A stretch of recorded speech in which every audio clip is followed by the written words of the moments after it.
Times of Lore is a top-down action role-playing game featuring 3 character classes, a simple dialogue system, and a huge yet seamless world, with your quest being to recover 3 powerful artifacts. Starting the game presented a storybook that tells the story of the Kingdom of Albareth and its current troubles.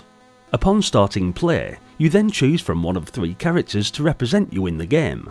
The stalwart knight, armoured and equipped with a sword, a fierce valkyrie, fast and lightly armoured, or a powerful barbarian, who, although very strong, starts the game without any armour. A full explanation of these characters and the whole backstory of the game could be found in the awesome game manual that came with Times of Lore, but I'll link this through on the video description for those who want to look into this in more depth. In short, the Kingdom of Albareth was under attack of barbarian forces. King Valwyn drove the barbarians away, but was wounded in battles. Searching for a place where he could rest and restore his strength, he left the city, but never returned. Now, a new hero must rise and defend his homeland. Initially, I remember wondering how to do all the RPG stuff, as it's been ages since I last played Times of Lore, but I quickly got back into it thanks to the set of icons at the bottom of the screen. These icons enable you to pick up, drop, use, examine, and give items that you may find. It also enables the conversation aspect. The combat is in real time and quite frequent. All you need to do to engage is walk up to monsters and use the attack button to inflict damage, and then, once these monsters are dead, they would drop gold, potions, or maybe useful items.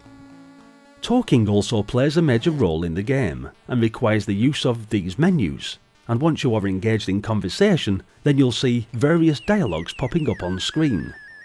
This conversational element is a vital aspect of the game if you want to get anywhere with it, as some of the characters will share important information. The graphics and sound in this game are pretty awesome, with the high-res sprites and a very clever use of colour and animation. Also, I must mention that the sound is very atmospheric, provided by Martin Galway. You will inevitably get attacked quite a lot in this game, and as you're attacked, the damage is registered on the candle to the right of the screen, which slowly burns down. This can be replenished with a good night's sleep at an inn. However, you can also drink a potion which will instantly give you more health.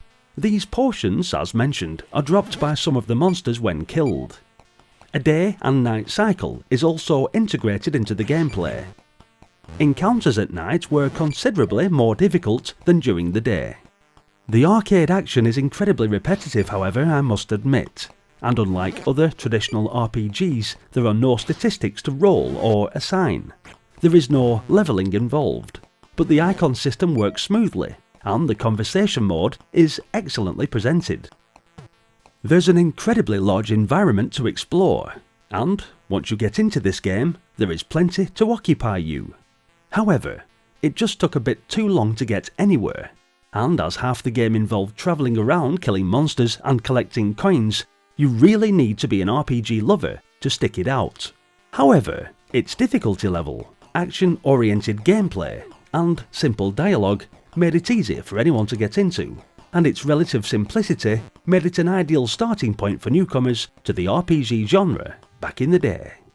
Overall, I'd say that this was a very original and professionally executed role-playing game style arcade adventure that certainly requires a big thumbs up. No doubt, a favourite amongst many Commodore 64 gamers, and hopefully you felt the same way too. Let me know in the comments section. Thanks for watching, guys. Hit the like button if you enjoyed the video, and maybe consider subscribing to the channel for more classic Commodore titles. There's more to explore on the channel playlists and more coming daily, so hopefully I'll see you all in the next one. Until then, bye for now.